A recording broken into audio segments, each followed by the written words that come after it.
Atenção! Começa agora uma teleaula de matemática do ensino médio. Você vai assistir a teleaula de número 28. Bons estudos!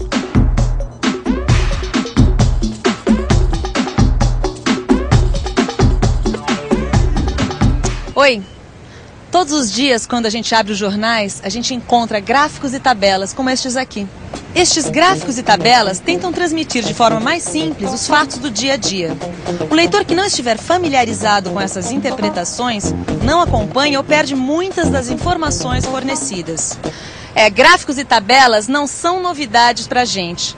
Você já deve ter ouvido falar muito nesse assunto nas nossas últimas teleaulas. Hoje nós vamos aprofundar um pouco este tema, vendo como se constroem e como se interpretam gráficos de funções. Funções você deve lembrar da última teleaula. E hoje nós vamos falar um pouco sobre gráficos e tabelas. Vamos nessa?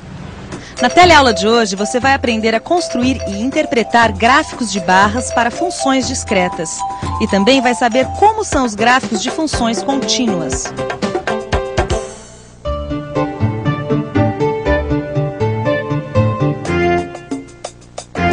Tá, ok. Então, obrigado. Até amanhã, né? Até logo.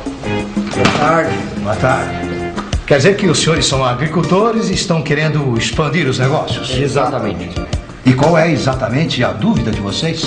Sabe o que é, doutor? Eu prefiro mais plantar no Nordeste do que plantar no Sul do país. Pois é, e eu acho exatamente o contrário. Eu acho que as terras do Sul são mais produtivas.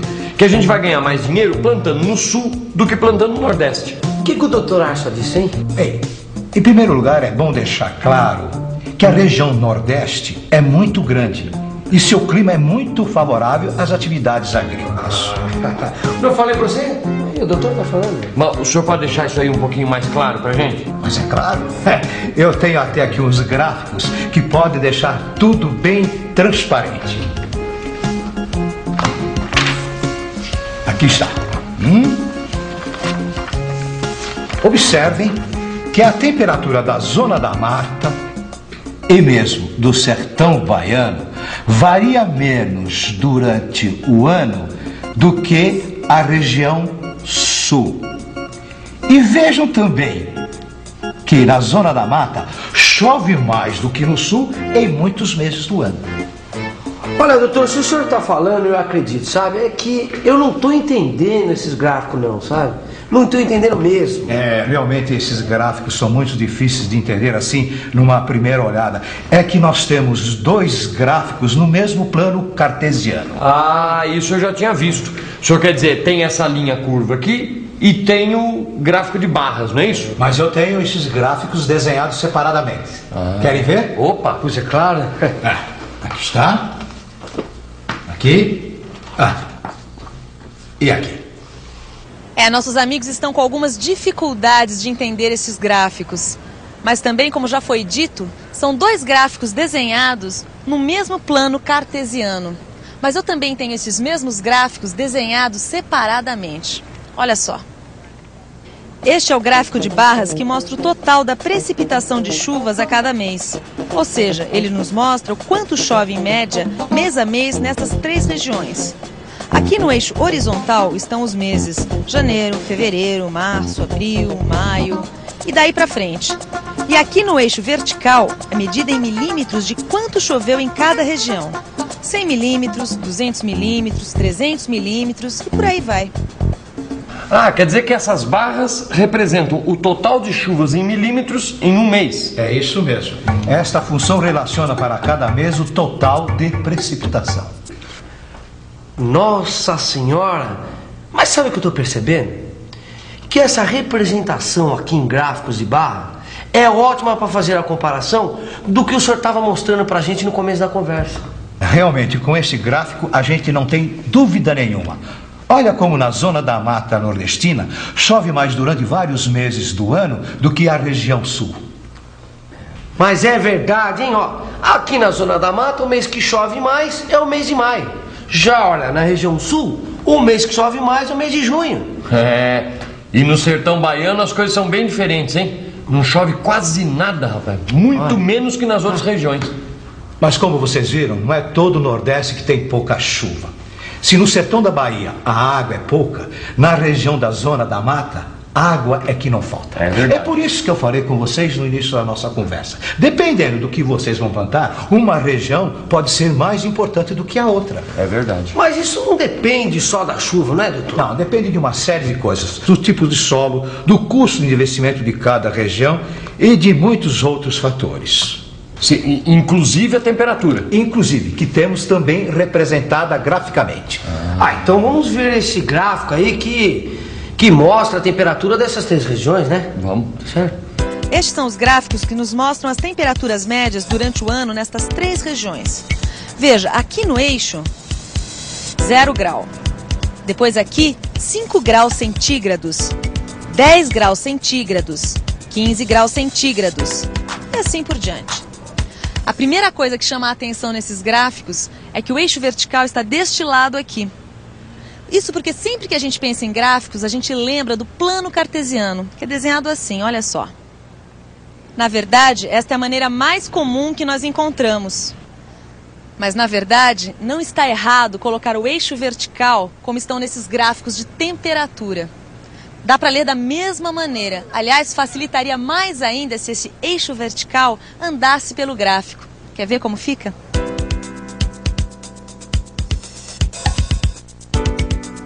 Voltando aos nossos gráficos, o negócio é o seguinte. Este eixo não foi colocado aqui simplesmente para o gráfico ficar mais bonito. Ele foi colocado aí para a gente não confundir com aquele outro que nós já vimos. Você se lembra? Aquele que mostra o índice de precipitação da chuva. Então, resumindo, este eixo aqui, que marca a variação da precipitação em função dos meses.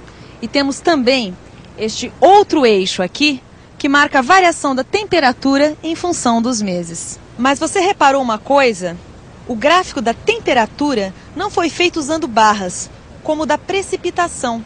Por que isso? Por que um tem barras e o outro não?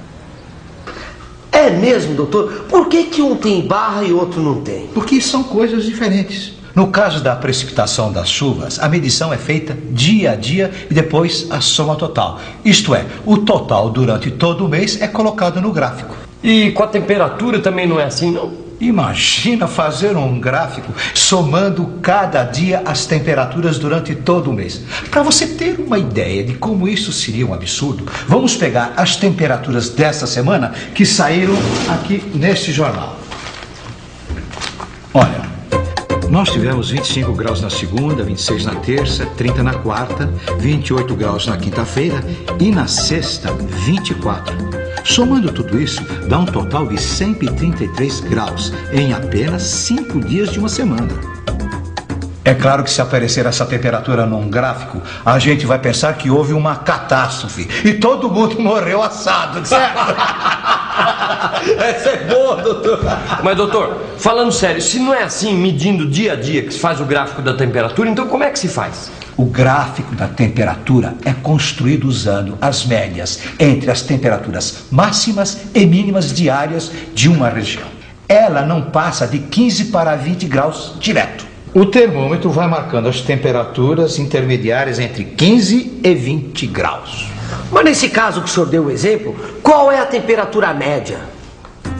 Bem, se a temperatura mínima foi de 15 graus e a temperatura máxima foi de 20, para tirar a média eu faço o quê? Somo as duas e divido por 2, que no caso dá 17 graus e meio, que foi a temperatura média deste dia.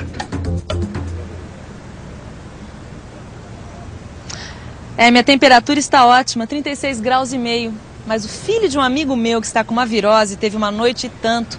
O garoto teve tanta febre que o pai dele resolveu fazer um gráfico com a temperatura dele. Olha só as medições que ele conseguiu. Por aqui a gente sabe tudo o que aconteceu com a temperatura do menino. Veja só, às 4 horas ele estava com 39 graus. Às 5 horas com 37 graus. Às 6 horas com 36 graus e meio. Aí ficou tudo estável até às 8. Quando a temperatura começou a subir novamente, chegando a 40 graus às 9 horas. Mas acontece que esse meu amigo não se contentou em apenas tirar a temperatura do filho. Ele colocou tudo num gráfico. Olha só como ficou.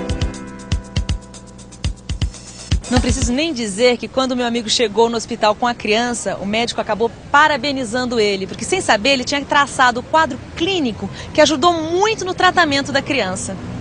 Mas, doutor, voltando à vaca fria aqui, a gente ainda não sabe direito se é melhor plantar no Nordeste ou na região Sul. Pois é exatamente isso que nós estamos tentando descobrir aqui. Agora que nós já aprendemos a ler esses gráficos, vejam como eles podem nos ajudar. Na zona da mata nordestina, o clima é quente o ano inteiro e úmido. E isso tem sido ótimo para o cultivo da cana-de-açúcar e outras frutas tropicais, por exemplo. Já na região sul, as chuvas ocorrem o ano todo de forma mais uniforme e a temperatura tem variações maiores. Veja que a temperatura média varia de 27 graus aproximadamente, que é o valor máximo, a aproximadamente 12 graus, que é o valor mínimo. Este clima tem sido ótimo para a soja e o trigo.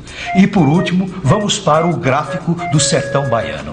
Aqui, o clima é chamado de semiárido, porque é quente o ano todo e chove pouco. O máximo de precipitação ocorre no mês de fevereiro. O mínimo em julho, quando não chove nada. Mesmo assim, há culturas que se adaptam à região, como o algodão. Bem, agora é com os senhores. Bem, doutor, depois de tantas informações, eu acho que Acho que a gente vai pensar mais um pouquinho, viu, doutor? E olha, por falar em pensar mais um pouquinho, doutor, por acaso o senhor não tem aí um gráfico da região Centro-Oeste, por exemplo? O quê? E atenção, se liga aí que é a hora da revisão. Na teleaula de hoje, a gente aprendeu a interpretar e construir gráficos de funções. Você conheceu o gráfico de barras para funções discretas e também o gráfico de funções contínuas. Agora você já deve estar craque em ler gráficos de funções, não é? Mais ou menos? Então dê uma olhada no seu livro e faça os exercícios. Até a próxima teleaula e tchau.